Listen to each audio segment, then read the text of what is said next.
이뻐서 끌렸고요. 현명하고 재밌는 사람입니다. 자상하고 배려심이 많아요. 그래서 끌렸던 것 같습니다. 각각의 이제 직장 생활을 하기 때문에 내 거 일만 아니라 와이프 일도 같이 공유하면서 봉사는 필요하다고 생각을 하고요. 서로에 대한 배려고 서로 위해주는 마음이라고 생각을 하거든요. 설거지, 뭐 빨래, 빼기, 그 다음에 분리수거, 밥, 식사, 뭐 요리. 말하기 전에, 그 다음에 요청하기 전에 웬만한 거 다 해주시는 분이고요. 이 집안일은 실은 봉사라고 생각을 안 하거든요. 제가 해줄 수 있는 거는 좀 쉬게 해주는 거라서 만족합니다. 이제 저한테도 배려를 해주시는데 다른 분한테도 배려가 많으신 분이에요. 그냥 본인이 손해를 좀 보는 거가 마음이 편하시다 하거든요. 근데 저는 안 그런 스타일이에요. 왜냐하면 손이 좀 있었으면 좋겠고 한데 그래서 좀 기회를 보고 있어요. 우리가 하나님한테 할 수 있는 봉사가 없는 것처럼 자녀가 우리한테 할 수 있는 봉사는 없어요. 하지만 자녀는 우리들에게 큰 기쁨이거든요. 어떻게 보면 그게 그 존재로 살아가는 것들이 봉사라고 저는 생각해요. 다니한테 좀 미안한 것 중에 하나는 잘 못하는 거를 너무 나무라는 것 같아요. 이게 사실 존재 이유 자체만으로도 우리 가정의 제일 큰 복이고, 또 우리 아들은 착해서 중2병도 없고 잘하고 있는데, 가정 또는 집에서 부모님이 주는 것들도 있고 저에게 원하는 것 하는 것도 있는데 그런 기대에 충분한 노력을 가지지 않고 부응하지 못해서 저는 진짜 잘하는데 단지 저는 좀 되게 엄한 아버지일 뿐이에요. 왜 그러면 저희 아버지께서 저한테 엄청나게 엄하게 저를 항상 이렇게 가르쳤기 때문에 이게 그래서는 안 된다는 걸 알면서 그 끌어오르는 분노를 이렇게 주체할 수가 없을 때가 있거든요. 그래서 저희 아들한테 제가 하고 싶은 거는 내가 3번 화를 낼 거를 한 번만 화를 내겠다. 공부 열심히 해서 SAT 만점.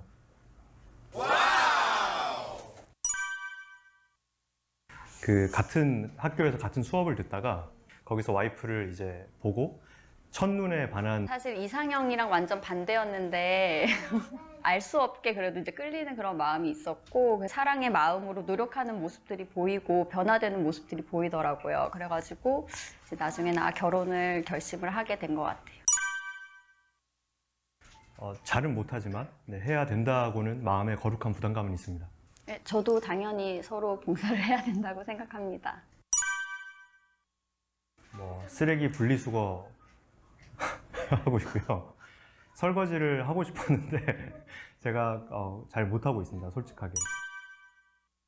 30%?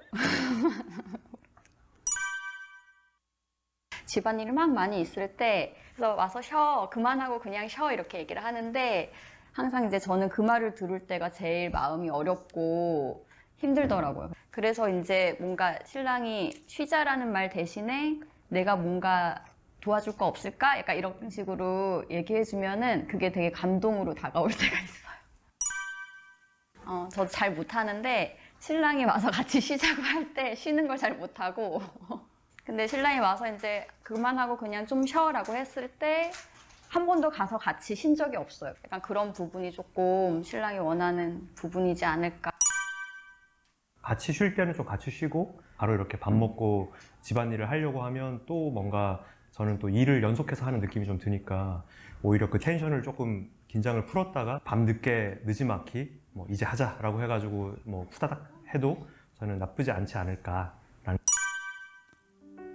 당신이랑 나랑은 어쨌든 아이들보다도 우리가 관계가 더 먼저기 때문에 항상 우리 두 사람이 먼저 친밀해졌으면 좋겠고 마음에 부담 없이 좀 행복할 수 있었으면 좋겠다라는. 이렇게 항상 품어주고 인정해주고 또 뭐라고 하지 않고 이렇게 보듬어 줬었던 게 참 고맙고 더욱 사랑하는 마음으로 잘 살아갑시다.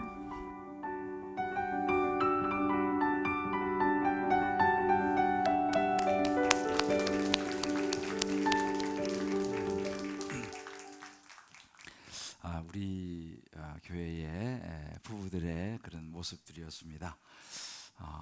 사랑의 언어 이제 우리가 오늘 5번째 이제 마지막 시간인데요. 사랑의 언어를 발견하는 그 3가지 방법 간단히 좀 정리하면 그 첫 번째는 뭐냐면 상처를 주로 잘 받는 영역이 있어요. 우리가 살다 보면 예를 들어서 상대방의 말 한마디에 쉽게 상처를 받는 사람이 있어요. 격려와 위로에 굉장히 민감한 이런 분들의 사랑의 언어는 인정하는 말이에요. 또 예를 들어 선물 때문에 자꾸만 내 마음이 상한다 하면 그분의 사랑의 언어는 선물일 가능성이 많습니다. 또 살면서 가끔 이런 이야기 있죠. 일이야 나야 라고 묻는, 그죠? 당신 일이야 나야 라고 묻는 이런 경우는 그런 분들의 대부분은 함께하는 시간이 사랑의 언어일 수가 있다는 거죠. 그 외에도 우리가 이제 터치에 대한 부분들도 제가 이제 스킨십에 대해서 나누었습니다. 자, 아무튼 나는 이 부분에 참 상처가 잘 돼 라고 하는 영역이 우리에게 있어서 사랑의 언어일 수 있다는 것입니다. 두 번째는 뭐냐면 상대방에게 가장 많이 요구하는 영역이 있어요. 좀 이렇게 했으면 좋겠다, 이렇게 했으면 좋겠다. 한번 우리 각자가 나는 배우자에게 혹은 내 주변에 있는 사람에게 무엇을 가장 많이 요구를 했었는가를 돌아보면 그것이 나의 사랑의 언어일 수가 있다는 것입니다. 왜요? 그것에 목마르기 때문이죠. 마지막 3번째는 상대방에게 사랑을 표현하는 방법입니다. 그러니까 우리는 내가 좋아하는 식으로 생각하고 상대방에게도 자꾸만 그렇게 표현을 하려고 하는 그런 경향이 있습니다. 그러니까 이런 3가지 제가 이 말씀 노트에 적어놨는데요. 한번 여러분 보세요. 그런 영역을 보게 되면 이것이 나의 사랑의 언어구나 라고 우리가 이제 생각할 수 있습니다. 이제 오늘은 마지막 시간으로 이제 봉사에 대한 이 사랑의 언어를 좀 여러분들 나누려고 하는데요. 조금 전에 우리가 본 이 영상, 우리 가족들의 이야기 속에서 보니까 상당히 정말 그 우리 집사님은 뭐 집에서 하는 모든 것을 뭐 밥까지 다 하고 있다고 이렇게 하니까 우리 남자들 상당히 좀 그시기한데 아무튼 뭐 그건 또 이상적인 가정인데 아무튼 이 봉사에 대한 부분들이 또 있죠. 그런데 여러분 봉사라고 하면 딱 떠오르는 사람이 있어요, 그죠?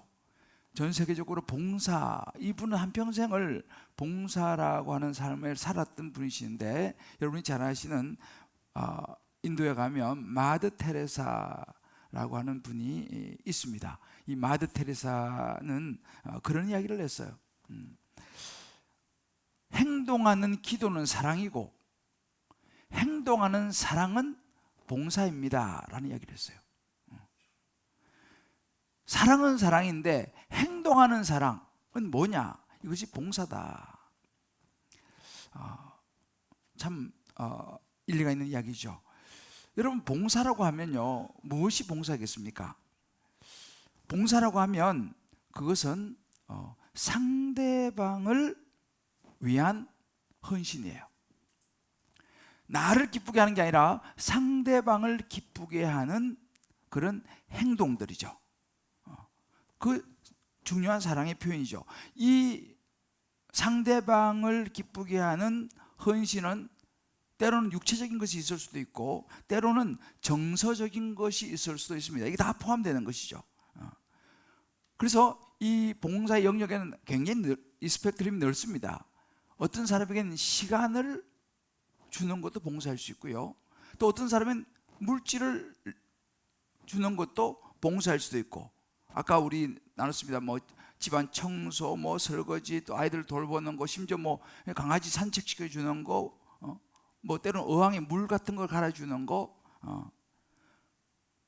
아무튼 상대가 원하는 것을 위하여 나를 헌신하는 것, 이것을 우리는 봉사라고 말할 수 있습니다. 제가 한 아내에게 물었습니다. 가장 힘들고 속상할 때가 언제냐 라고요. 이렇게 대답을 했습니다. 자기는 아이들 뒤치다거리하고 집에서 식사 준비하고 청소하고 막 이것저것로 너무너무 힘이 들고 바쁘고 힘이 드는데 남편은 집에서 들어오면 손 하나 까딱하나 하지 않고 소파에 앉아서 TV 보고 폰 주물럭거리면서 유튜브 보고 그런 모습을 볼 때 굉장히 자기는 힘이 든다는 거예요. 화가 난다는 거예요.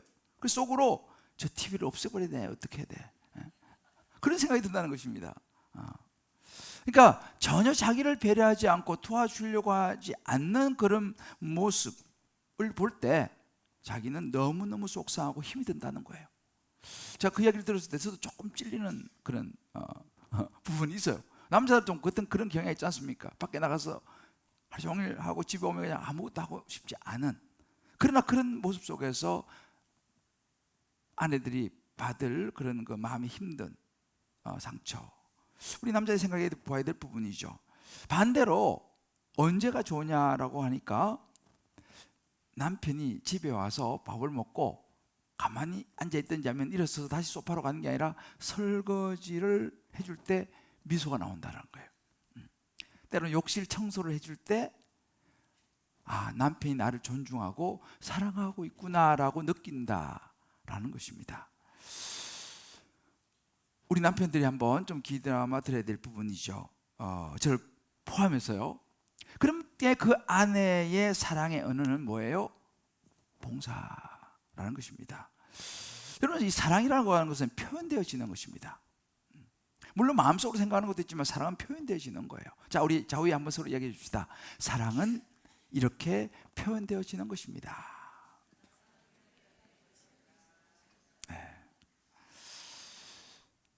한때 우리 아이들이 이런저런 불평을 할 때가 많이 있었어요. 어떤 불평을 하냐면 아빠가 집에 있으면 반찬이 풍성해진다는 거예요. 아빠가 없으면 그냥 대충 나온다는 거죠. 그래서 제가 그랬죠. 설마. 그런데 그 말을 들을 때 제 마음이 좋았을까요? 좋았을까요? 왠지 마음이 좋은 거예요. 아내가 나를 그만큼 존중해 주는구나, 내가 사랑받고 있구나 라는 생각이 제가 들었기 때문입니다. 왜요? 사랑은 그렇게 표현되어지는 거잖아요. 교회에서도 마찬가지입니다. 우리 성도님들이 열심히 봉사하고 섬기는 그런 모습을 보면 제 마음이 너무 좋아요. 그리고 너무너무 고마워요. 왜 그렇습니까? 그 성도님들의 교회를 향한 그 사랑의 마음이 제가 보이고 느껴지기 때문이죠. 이렇게 우리가 이제 우리 남편들, 아내가 참 이렇게 이모저모로 집에서 수고하고 이렇게 섬기는 모습들이 우리가 볼 때에 너무 고맙고 사랑스럽게 느껴진다. 참 고맙다. 저렇게 우리 가족을 위해서, 나를 위해서 해주는구나 라고 그것이 느껴지는 남자들, 남편들의 그 사랑의 언어는 봉사일 가능성이 크다는 거예요. 그런데 이제 이런 남편들은 밖에 나가도 이제 자신감이 생긴다는 거죠. 정말 아내가 집에서 이렇게 열심히 섬기는 거예요. 청소하고 뭐 빨래하고 밥하고 뭐 등등의 참 모든, 밖에 나가서 자기가 모든 걸 할 수 있는 뒷받침을 아내가 집에서 다 해주는 이런 아내의 모습을 보면서, 심지어 어떤 아내는 직장맘이에요. 직장에 다니면서도 이 역할을 다 한다는 사실입니다. 이게 참 보통 이건 쉬운 일 아닙니다. 그런데 그렇게 수고를 해도 고마움을 모르는, 그리고 마치 당연한 것처럼 느끼는 그런 남편은 어찌해야 될까요? 정답은 밥해줄 필요가 없다. 잘해줄 필요가 없다 라고 결론을 내리고 싶지만 설사 그런 남편이 있다 하더라도 우리 아내들이요, 삐져서는 안 되는 거예요. 할렐루야. 왜 그렇습니까? 그거는 남편의 사랑의 언어가 아닐 수 있기 때문에요. 자기는 그렇게 하면 남편이 당연히 좋아할 거라 생각하지만 그 남편은 그런 것이 사랑의 언어가 아닐 경우에 그런 고마움과 이걸 잘 못 느낀다는 사실입니다. 이것을 아내들이 이해를 해줘야 돼요. 그럴 때는 여러분들이 자꾸만 그런 맛있는 밥 뭐 이렇게 하고 이런 거에만 치우칠 것이 아니라 오히려 남편이 무엇을 좋아하는지를 보면서 같이 남편 영화를 보러 가준다든지 산책을 해준다든지 때로는 좋은 인정하는 말을 해준다든지 때로는 자주 뽀뽀를 해준다든지 상대방의 사랑의 언어에 우리가 맞추어주는 것이 필요하다는 거예요. 그럴 때 이제 그 사랑의 그릇이 채워진다는 사실입니다. 요즘 이제 5가지 사랑의 언어, 게리 채프먼의 이제 이 언어들을 사랑의 언어를 우리가 보고 있는데요. 이 게리 채프먼 박사에게 한 부부가 찾아왔습니다. 이렇게 얘기하는 거예요. 자기 부부는 서로 일치하는 것이 너무 없어가지고 이제 결혼 생활을 그만해야 될지 고민 중이라는 거예요. 회의를 가졌습니다. 달라도 너무너무 다르다는 거예요, 부부가. 계속 같이 살아야 하느냐, 이런 문제를 가지고 찾아왔습니다. 그러면서 남편이 이제 이런 불평을 했습니다. 제 아내는요, 제가 이 사냥하는 거, 남편이 취미는 사냥인데 사냥하는 것을 아주 싫어해요.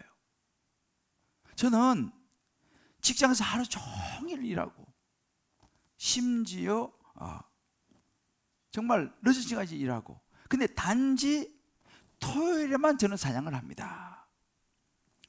그것도 매 계속 하는 게 아니고 사냥철에만 저는 사냥을 해요. 그런데 부인이 너무 싫어한다는 거예요. 그때 이제 부인 옆에서 끼어들었습니다. 박사님, 아니에요. 우리 남편이요, 사냥철이 끝나면 그게 낚시로 바뀝니다. 그럼 또 낚시를 하러 가요. 그런데 토요일만 가는 게 아니고 때로는 결근도 해야 하면서 낚시하러, 때로는 사냥하러 갑니다. 라고 또 입에서 딱 이야기한 거예요. 그 남편이 옆에서 듣고 있다가, 박사님, 생각해 보세요. 정말 제가 좋아하는 친구들하고 같이 가려고 1년에 한두 번 결근하는데 그 정도는 할 수 있는 거 아니겠습니까? 저는 싫어도 매 주일날 교회를 제가 따라가 주잖아요. 그런데 우리 부인이 수요일날까지 가자는 거예요. 이건 너무한 거 아니겠습니까? 라고 이제 남편이 이제 컴플레인 하는 거예요. 이 게리 채프먼이 또 묻습니다. 또 다른 것이 있습니까? 부인이 이렇게 얘기하는 거예요. 우리 남편은요, 제가요 하루 종일 집에 있으면서 집안일을 계속 하기를 원해요. 어쩌다가 혹시라도 내가 친정이나 쇼핑을 간다고 하면 너무너무 싫어합니다. 심지어 몹시 화를 냅니다. 이거 너무한 거 아니에요? 그 얘기를 듣고 남편이 이렇게 얘기했습니다. 저도 아내가 장모님을 뵈러 가는 건 싫지는 않습니다. 다만 제가 원하는, 제가 집에 퇴근했을 때에 좀 집안이 깨끗하게 정돈되었기를 바라는 거죠. 저는 정말 열심히 일하거든요. 하루 종일 열심히 일하고 집에 돌아오면 온통 아수라장이에요. 애들의 물건은 여기저기 막 던져져 있고 정돈은 안 돼 있고, 저는 깨끗한 걸 좋아하거든요. 전 돼지우리에서 누가 행복하게 살 수 있겠습니까? 그렇다고 우리 집이 큰 것도 아니에요. 라고 이제 남편이 또 이제 이야기를 합니다. 부인이 가만히 있습니까? 우리 남편이 집안에서, 박사님, 저를 도와주는지 아세요? 집에 오면요, 손 하나 까딱 하지 않아요. 아무것도 안 하는 남편으로 굴림을 합니다. 그 사람이 하고 싶은 것은, 그 사람이 생각해서 오로지 사냥하고 낚시밖에 생각이 없어요. 모든 건 제가 다 해야 하니까 얼마나 제가 힘이 들겠어요. 심지어 세차도 저한테 하라고 그래요. 게리 채프먼 박사가 이렇게 묻습니다. 결혼 전에도 그랬나요? 남편이 말합니다. 결혼 전에야 제가 사냥을 가더라도 일찍 와서 그녀를 제가 만나러 갔죠. 물론 세차도 제가 깨끗하게 했고요. 또 가서 식사를 하고 나면 뒷정리 그런 거 제가 다 도와줬습니다.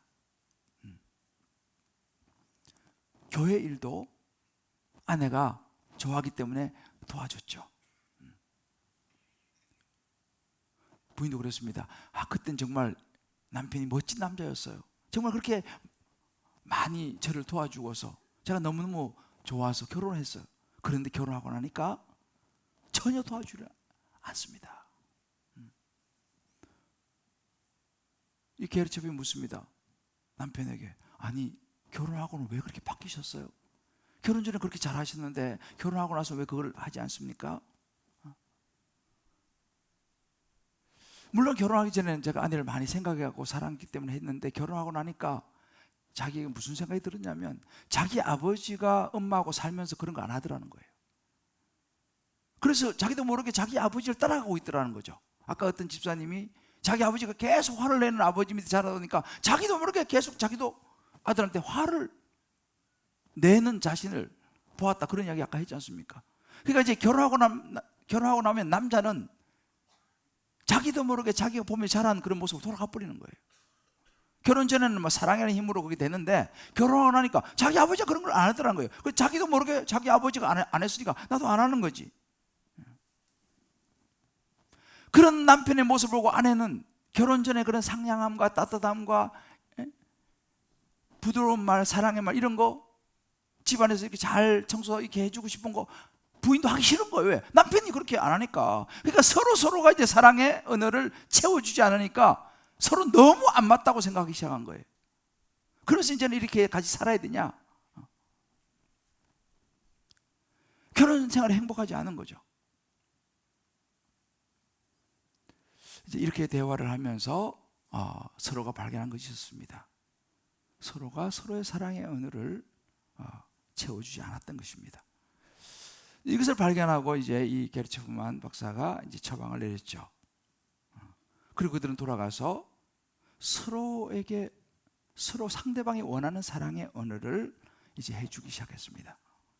남편을 위해서 아내는 늘 침대를 가지런히 정돈하고 신발도 정리하고 퇴근하면 빨리 식사를 준비하는 이런 남편이 원하는 모습들을 그런 봉사들을 하기 시작했어요. 남편도 마찬가지로 결혼 전처럼 아내를 위해서 자기가 손수 세차하고 아내가 식사를 준비하는 동안 아이들 돌보고 또 이제 청소기를 조금씩 돌려주기 시작하고 또 잔디도 좀 깎아주기 시작하면서 이 부부가 다시 상대방의 사랑의 언어를 채워주기 시작하니까 이게 회복이 일어나기 시작했습니다. 다시 서로의 그런 그 사랑이 싹트기 시작했던 그런 이야기입니다. 이게 물론 한 부부의 이야기지만 어찌 보면 이게 바로 우리 이야기 아니겠습니까? 우리가 참 이 남자들, 우리 남편들의 경우, 물론 뭐 부인들의 경우도 그럴 수 있겠습니다만은 저도 참 이 부끄러운 이야기지만 제가 그때만 해도 이제 물론 이제 어렸지만 저희 형수님과의 그 별로 좋지 못한 기억이 있습니다. 제가 이제 군대를 좀 일찍 갔어요. 21살 군대를 갔으니까 군대를 가서 휴가를 나와서 저희 형님 집을 방문을 했습니다. 근데 형님 집에 방문을 했는데 형님이 보니까 방에 앉아가지고 막 애기 뭐 기저귀를 뭐 개고 막 빨래 이런 거 막 이렇게 정돈하고 이러고 하고 있는 걸 봤어요. 그래가 그걸 딱 보는 순간 무슨 생각을 하냐면 우리 형 장가 잘못 갔구나. 그 생각을 했습니다. 왜냐하면 저는 그런 거는 남자가 하는 것이 아니라고 생각을 했어요. 왜 우리 아버지가 뭐 그런 거를 이 가부장적인 그런 거 양반 집안에서 남자들 보통 그런 거 잘 안 하지 않습니까? 그래서 제가 속으로 우리 형 어떡하지 막 그러다가 우리 형사하고 한번 대판 싸웠습니다. 참 제가 철이 없고 잘 몰랐던 것이죠. 그러니까 저의 이 잘못된 고정관념이었어요. 남자는 그런 거 하면 안 돼 라고 하는 이런 고정관념. 우리 남편들이 아내의 사랑의 언어가 봉사라고 한다면 우리 남편들은요, 가부장적인 생각을, 그런 고정관념을 깨뜨려야 됩니다. 때로는 아내가 좀 나에게 남자들이 하기 어색한 부분을 부탁하고 요구한다 하더라도, 에이, 남자가 뭘 그런 거를 해라고 하는 이런 관념을 깨고 도와줘야 된다는 거예요. 아내가 음악회를 좋아한다. 그렇지만 남편은 나는 음악회 같은 거 가면 그냥 잠만 온다 라고 했을 때 어떻게 되냐? 가서 잠을 자더라도 따라가 줘야 한다는 거죠. 그리고 지혜롭게 잠을 자야지. 그것도 코를 골면 자면 곤란하고. 왜? 그것도 봉사라는 거예요. 왜? 상대방이 좋아하니까. 그래서 때로는 쇼핑도, 때로는 장 보는 것도 마찬가지예요. 가끔은 따라가 줘야 한다는 것이 싫지만, 바쁘지만. 왜요? 그것이 아내의 그 사랑의 봉사를 내가 채워주는 헌신이죠. 이게 봉사입니다. 이게 사랑의 언어예요. 아내도 마찬가지입니다. 남편이 예를 들어서 영화 보기를 좋아한다. 그러면 난 영화 같은 거 정말 보기 싫고 싫은데, 그렇지만 남편의 사랑의 언어가 그런 함께하는 시간이라면 같이 가져야 되는 거예요. 특별히 어떤 남편들은 자기 부인을 자꾸 모임에 같이 가주기를 원하는 그런 남편도 있어요. 함께하고 싶은 거죠. 그런데 부인은 그런 거 되게 싫어하는 부인이 있어요. 여러분 어떻게 해야 될까요? 그렇지만 싫어도 함께 가주는 필요가 있다는 것입니다. 여러분이 잘 아시게 되게 중요한 얘기인데요, 내가 싫어하는 것은 남편이 아무리 원해도 거절하는 아내. 나는 이런 여자야. 여러분 그 착각하고 있는 거예요. 남편이 아무리 원해도 내가 싫으면 거절하는 아내는요, 그 상대방 남편이 사랑을 거절하고 거절당하고 있다는 것을 느끼고 있다는 걸 아셔야 돼요. 난 내가 하기 싫어서 안 하는 건데, 그러나 상대는 그것을 사랑으로 느낀다니까요. 아, 아내가 나를 싫어하는구나, 나를 거절하는구나. 성경의 대표적인 인물이 나와요. 아수에로 왕입니다. 에스더서에 보면요, 이 아수에로 왕의 왕비 와스디라고 하는 왕비가 나오죠. 이 왕비는 나중에 폐위됩니다. 문제가 뭐였습니까? 이 아수에로 왕은요, 부인을 사랑하고 좋아했어요. 그래서 항상 잔치를 벌이면 자기 예쁜 아내를 백성들에게, 신하들이 보여주고 싶었어요. 그런데 이 왕후 에스디는 그걸 너무 싫어했어요. 그래서 에스더 1장 11절 12절을 보게 되면요, 왕후 와스디를 청하여 왕후의 관을 딱 정죄하고 왕 앞으로 나오게 하여 그의 아리따움을 뭇백성과 지방관들에게 보이게 하라니, 이는 왕후의 용모가 보기 좋음이라 그랬어요. 이 아수에로 왕 보기엔 자기 부인이 너무 예쁜 거예요. 자기만 보기 아까운 거죠. 보여주고 싶은 거예요. 다 왕후의 그 다 풍채 이런 거, 얼굴도 너무 예쁘니까. 그래서 왕이 와스디를 불러오라고 했습니다. 근데 여기서 이 와스디가 어떻게 했습니까? 그러나 왕후 와스디는 내시가 전하는 왕명을 따르기를 싫어하니 남편의 그 청을 뿌리쳤어요. 왜? 자기는 그런 게 싫은 거죠. 사람들 앞에서 다 보여주고 싫은 거예요.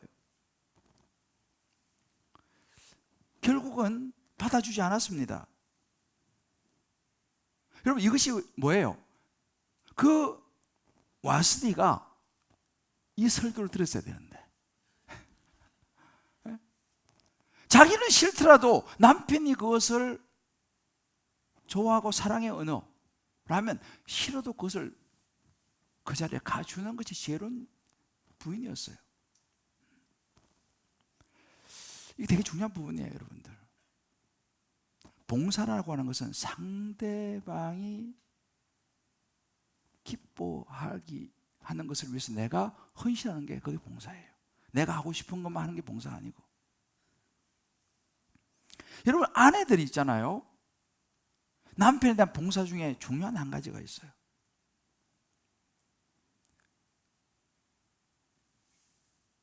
남편을 위해서 자신을 꾸미는 봉사예요. 자기를 예쁘게 가꾸는 것도 여러분 봉사 중에 굉장히 중요한 봉사입니다. 결혼하기 전에는 그렇게 해요, 부인들이. 데이트할 때 막 예쁘게 하고 이렇게 하는데 결혼을 딱 하고 나면 부인들이 별로 관심이 없어지기 시작해요. 남편에 대해서. 다른 사람 만나러 갈 때는 또 그게 나오게 조금씩 나와. 그 남편에 대해서는 제가 유튜브를 보내줘서 봤어요. 한 신부님, 요즘 뭐 선임 신부님 이분들이 어떻게 이런 걸 잘하는지 모르겠어요. 그 신부님이 그런 이야기를 하더라고요. 아내들이 좀 이쁜 옷을 좀 입으면 좋겠다. 무슨 군인도 아니고 맨날 똑같은 옷만 입고. 그 남편이 올 때마다 맨날 똑같은 옷만 입고 있는 거예요. 좀 맵시하는 옷도 입고, 좀 얼굴도 좀 예쁘게 좀 꾸미고, 좀 꾸미라는 거예요. 그래서 머리도 좀 한 번씩 변화를 주고, 오른쪽으로 묶었다, 왼쪽으로 묶었다가, 좀 남편 보기에 좀 변화를 주라는 거예요. 남편이 기대가 없어. 늘 똑같은 옷에, 똑같은 스타일에. 그러니 무슨 남편이 그런 부인에게 끌리겠냐는 거지. 보고 싶겠냐는 거예요. 결혼하기 전에는 그랬는데 결혼하고 나면 부인들이, 물론 부인들 생각에는 나는 전략해야 되고 난 나를 위해서는 투자하지 않고 이렇게 좋은 마음으로 하지만 그것은 남편에 대한 봉사가 아니라 이 말입니다. 그럼 그런데 아이고 저는 어디보다 맵시가 안 나요. 살을 빼라는 거예요. 여러분 이 부인들이 잘 알아야 돼요. 여러분 결혼하고 됐다고 팍 퍼지시니까 남편이 관심이 없어지는 거예요. 자, 우리 좌우에 서로 격려합시다. 봉사 좀 합시다. 남편을 위해서 봉사를 하셔야 한다니까요. 좀 꾸미세요. 그렇다고 막 사치하고 이런 차원이 아니라, 아니 결혼 전에 생각해서 가지고 남편 앞에 좀 예쁜 옷도 좀, 남편이 좋아하는 옷도 좀 입어주고, 머리 스타일도 한 번씩 좀 바꿔주고. 그런데 돈을 쓰는 건 남편들이 별로 기분 나빠하지 않을 거예요. 이거 봉사라는 걸 아셔야 돼. 내 말씀을 때 자세히 써놨어. 꼭 보셔야 돼. 자녀도 마찬가지예요. 부모가 자녀의 사랑의 언어를 생각하고 알아야 합니다. 내 자녀의 사랑의 언어는 뭔지. 자녀들도 마찬가지예요. 우리 부모님의 사랑의 언어가 뭔지를 자녀들도 파악을 해야 됩니다. 무조건 자녀한테 막 윽박지르고 내 스타일대로, 내가 보고 배운 대로 무조건 자녀들이 하면요, 그 자녀들이 상처받아요. 자녀들이 좌절해요. 또 때로는 무조건 독립해야 돼. 네 알아서 다 해. 이렇게 무조건 하는 거. 그것도 물론 어떤 의미가 있지만 그 자녀는요, 인정하는 말이 사랑의 언어일 수도 있어요. 자기를 조금 도와주는 것이 사랑의 언어일 수 있어요. 그런 애들은 조금 도와줘야 돼요. 물론 모든 걸 도와주는 게 아닙니다. 왜? 그 아이는 사랑의 언어는 봉사일 경우는 부모가 조금씩 도와주는 것도 필요하다는 사실이죠. 고정관념을 깨야 됩니다. 봉사는 상대방을 기쁘게 해서 나를 헌신하는 게 봉사예요. 자, 그럼 문제는 뭐냐면 이것이 쉽지 않다는 거예요. 말은 그런데 쉽지 않다는 겁니다. 꼭 이렇게 해야 되냐는 거예요. 꼭 남편을 위해서 내가 좀 신경을 써야 되냐 이 말이죠. 그냥 되는 대로 살면 안 됩니까? 결혼까지 했는데 벌써 뭐. 성경 우리에게 아니라고 말합니다. 적어도 예수 믿는 사람은 그래서는 안 된다고 이야기를 해요. 자, 그러면 귀찮고 싫고, 그죠? 힘들고, 집에서 그냥 대충 내추럴하게 그냥 살고 싶은데 남편만 보여주려고 이 신경을 쓰기는 귀찮을 수 있다는 사실이죠. 그런데 그것이 사랑의 언어일 경우는 해야 되는데 힘드는데, 그럼 어떻게 그 힘이 어디서 나오냐는 거예요. 힘이. 성경에 보면 많은 사람들이 나옵니다만 이 섬김과 봉사를 참 잘한 사람이 요셉이었어요. 여러분 요셉을 가만히 묵상해 보면요, 요셉은 참 힘든 인생을 살았어요. 형들의 미움 받아가지고 애굽의 노예로 팔려가서 시위대장 보디발의 집에 종이 되었죠. 얼마나 억울하고 정말 인생이 참 내 인생이 어떻게 이렇게 됐나?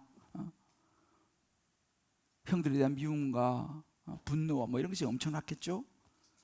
그런데 그러니까 상황이 쉽지 않았습니다. 그런데 요셉은 어떻게 했냐면 그런 열악한 상황과 어려운 상황 속에서도 그는 자기에게 주어진 일을 열심히 했어요. 열심히 섬기고 열심히 봉사를 했습니다. 보디발 집에 노예로 팔려가서 말이죠.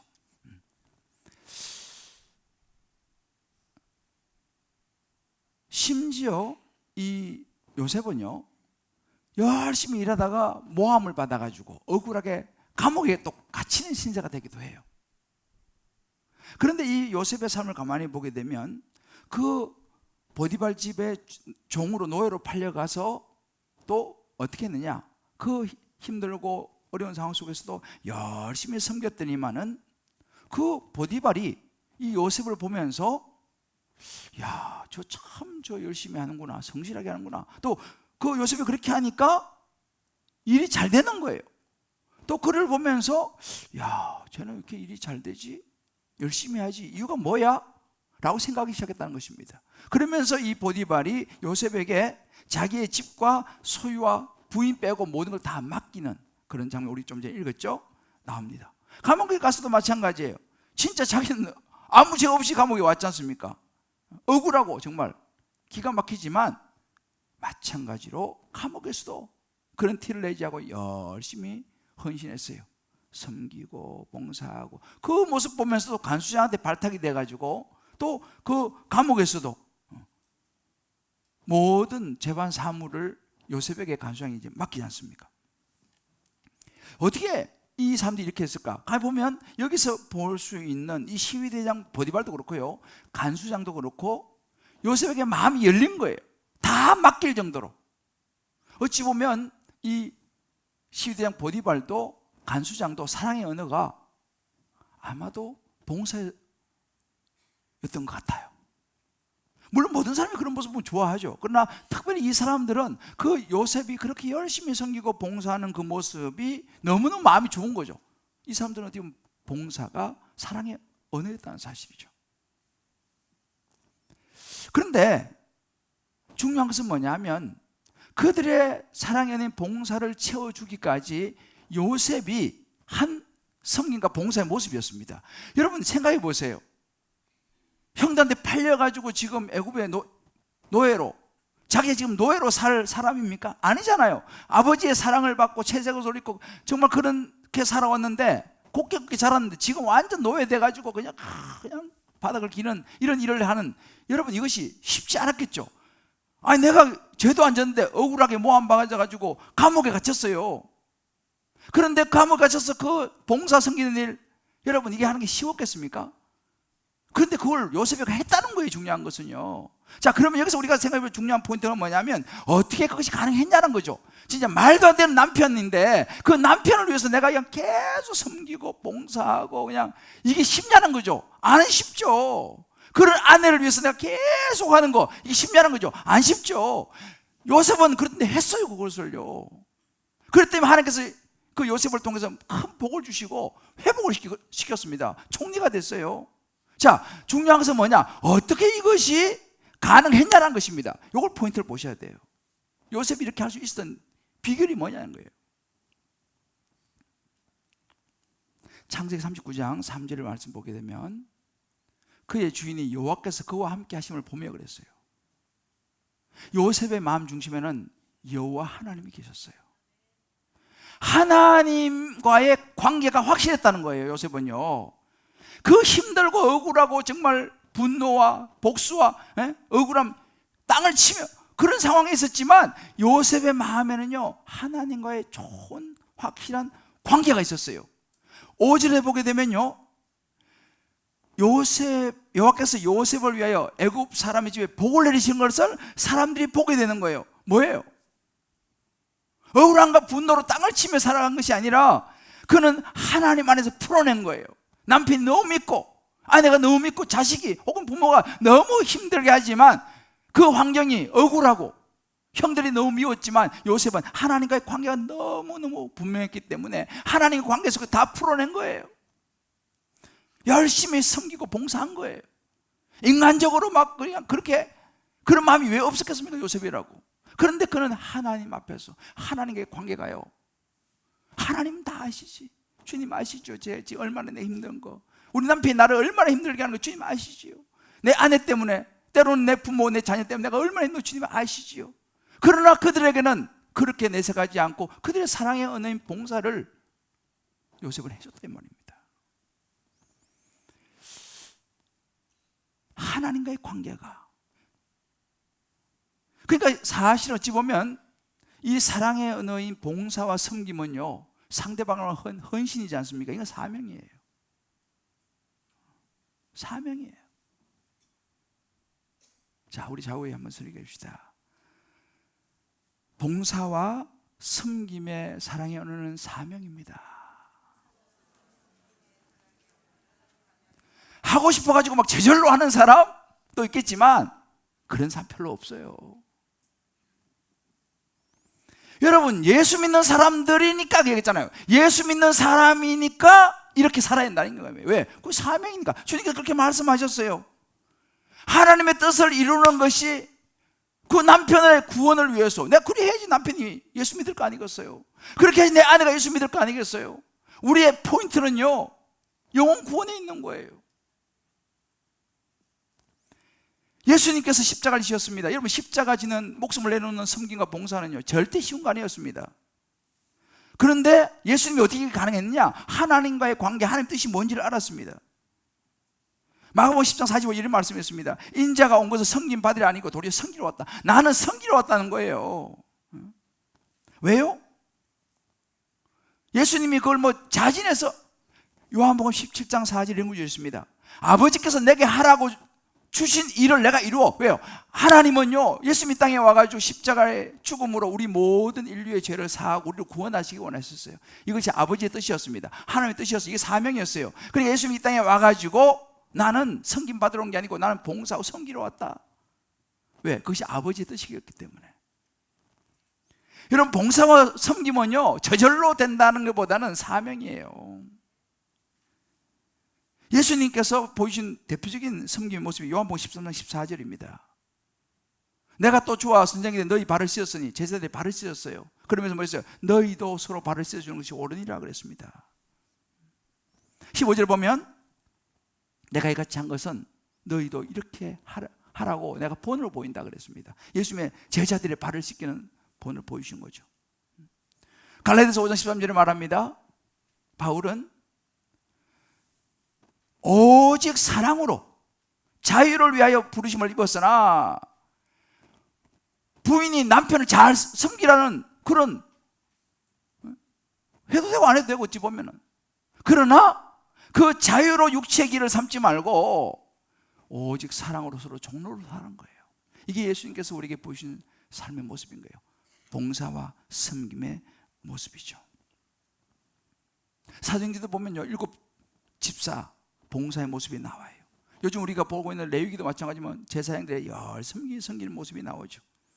로마서 16장 1절에도 보게 되면 베베가 나와요. 내가 갱거리아 교회의 일꾼으로 있는 우리 자매 베베를 너에게 추천한다.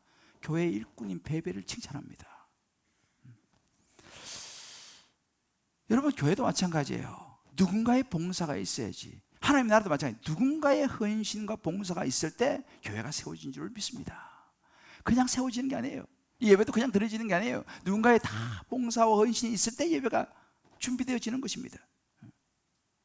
여러분도 모임 같은 거 해보세요. 어떤 모임에도 가보면요, 누군가의 헌신과 봉사가 있어야 그 모임이 잘 되는 거예요. 아무도 헌신과 봉사하지 않으면 여러분 이게 모임이 잘 될 수가 없습니다. 저도 훈련하면 제일 먼저 세운 게 반장을 제일 먼저 세워요. 총무를 제일 먼저 세워요. 왜? 그 총무나 그 반장의 헌신이 있어야지 모임이 잘 형성되니까요. 사랑하는 성도 여러분, 이 섬김과 이 봉사는요, 가만히 보면요, 성숙한 사람이 하는 거예요. 성숙한 사람이 하는 거예요. 물론 이제 다 사람마다 달라요, 영역은. 꼭 뭐 육체로만 하는 건 아니에요. 때로는 기도로도 우리가 섬기고 봉사할 수도 있고, 때로는 물질로도 할 수도 있고, 때로는 말로도 할 수 있고, 여러 가지 봉사의 넓습니다. 중요한 것은 내 힘으로만 하려면 이게 한계가 있어요. 그래, 내가 섬기고 봉사하는 삶이 하나님이 기뻐하시는 삶이요, 이것을 통해서 남편이 예수님께로 돌아올 수만 있다면, 내 아내가, 내 자녀가, 내 부모가 주님께 돌아올 수만 있다면, 그래, 나도 요셉처럼 묵묵히 섬기고 봉사하자. 때가 되면 그들의 마음이 열려서 요셉을 받아들이고 인정했던 것처럼, 그 요셉을 통해서 그 왕들이 하나님을 인정하게 되잖아요. 저와 여러분의 성경과 봉사를 통해서 우리 주변에 믿지 않는 이들이 하나님을 인정하고 예수 믿게 되는 그날이 오게 되시기를 주의 이름으로 축복합니다. 고정관념을 바꿔야 돼. 이제 오늘 말씀으로 들어가지고 여러분들이 한번 작은 거라도 한번 실천해 보세요. 자, 우리 남편들, 옆에 남편이, 남자들, 자, 남자들만 손 한번 들어보세요. 저도 남자, 열심히 청소기 돌리자. 열심히 청소기 돌리자. 오늘 집에 와서 욕실 청소 한번 하자. 오늘 집에 와서 욕실 청소 한번 하자. 자, 여자들 손 들어봐요. 여자들, 남편을 위해서 좀 외모에도 신경 쓰자. 맨날 몸빼기 바지만 입고 있지 말고 남편을 위해서 좀 여러분이 좀 신경을 써요. 딴 사람 만나러 갈 때만 그러지 마시고. 그 사람도 중요한 사람 아니에요. 지금 남편이 중요한 사람이지. 남편이 좋아하는, 자, 다시 손 들어봐요. 여자들만, 남편이 좋아하는 옷도 좀 입어보자. 내 개성대로 살지 말고. 저는 최근에 이 찬양이 참 마음에 와닿았어요.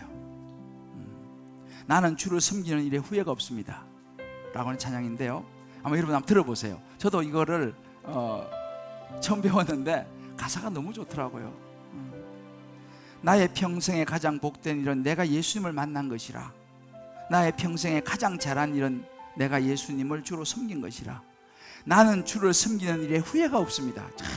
참 너무, 나는 주님을 섬기는 일에 후회가 없습니다. 내가 걸어온 모든 시간 다 주의 은혜니 내가 걸어갈 모든 날도 주만 섬기며 살리. 여러분, 남편 섬기고 아내 섬기고 부모님 섬기고 자녀 섬기는 거, 여러분 그 섬기면 후회가 없을 줄 믿습니다. 아멘. 이 찬양 한번 여러분 들어보시고요, 우리 같이 한번 기도하죠.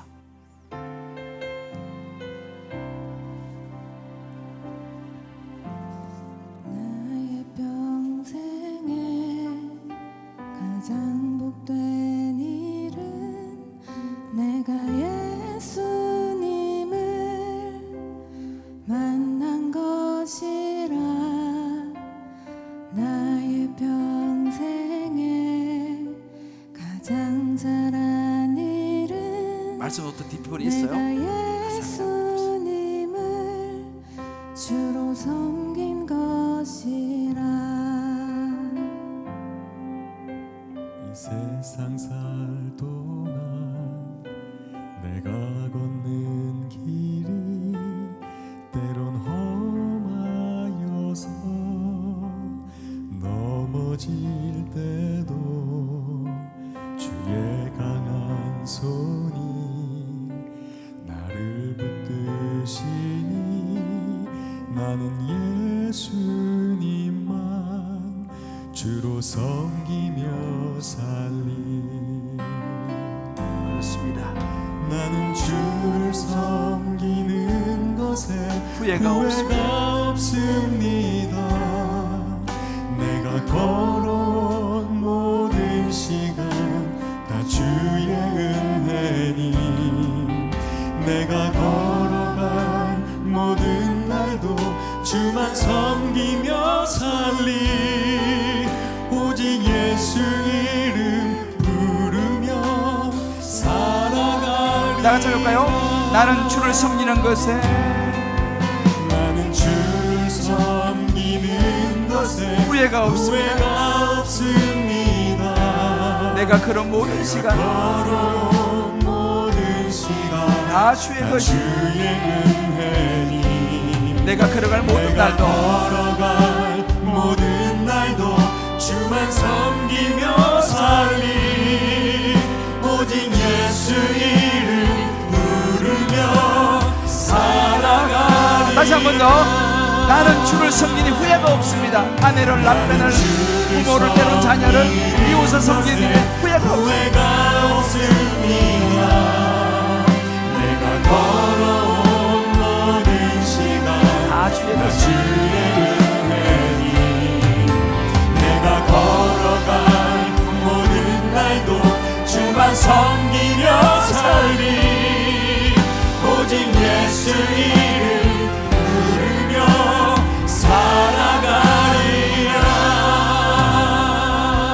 살아가리라.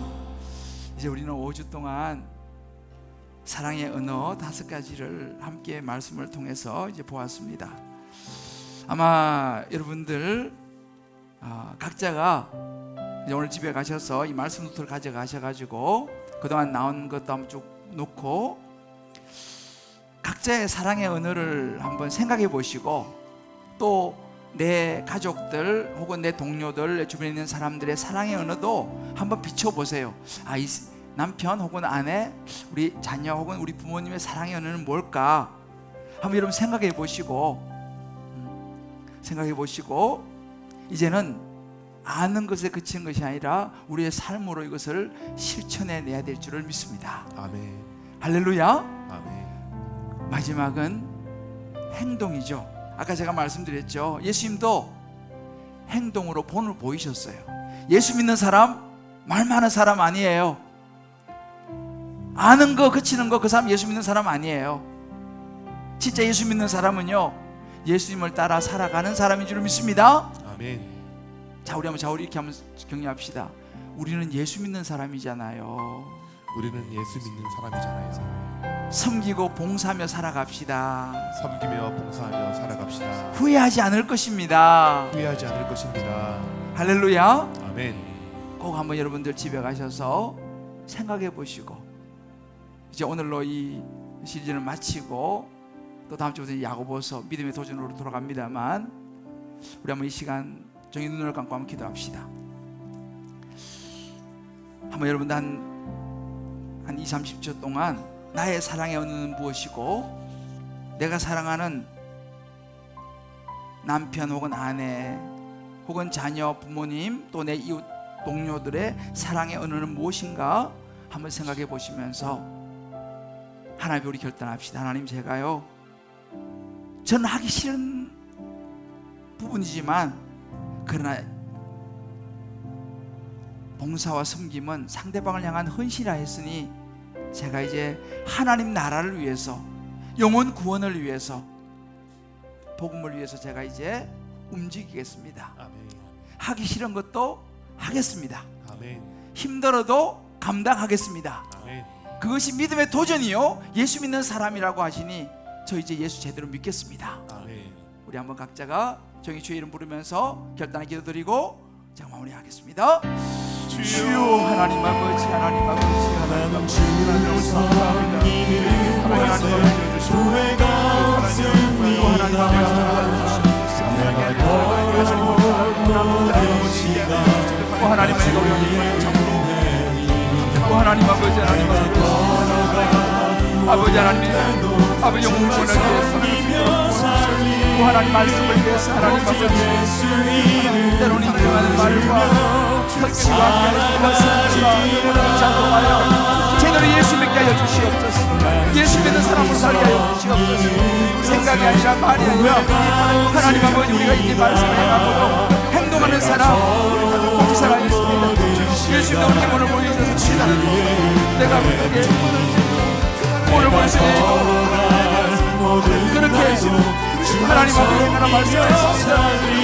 하나님 아버지 또 하나님 아버지 믿었어 하나님 아버지 또 하나님 아버지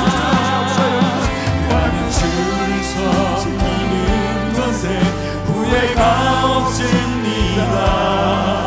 내가 걸어온 모든 시간 다 주의 은혜니 주님 그렇습니다. 내가 걸어갈 모든 날도 주만 섬기며 살리 오직 예수 이름 부르며 살아가리라.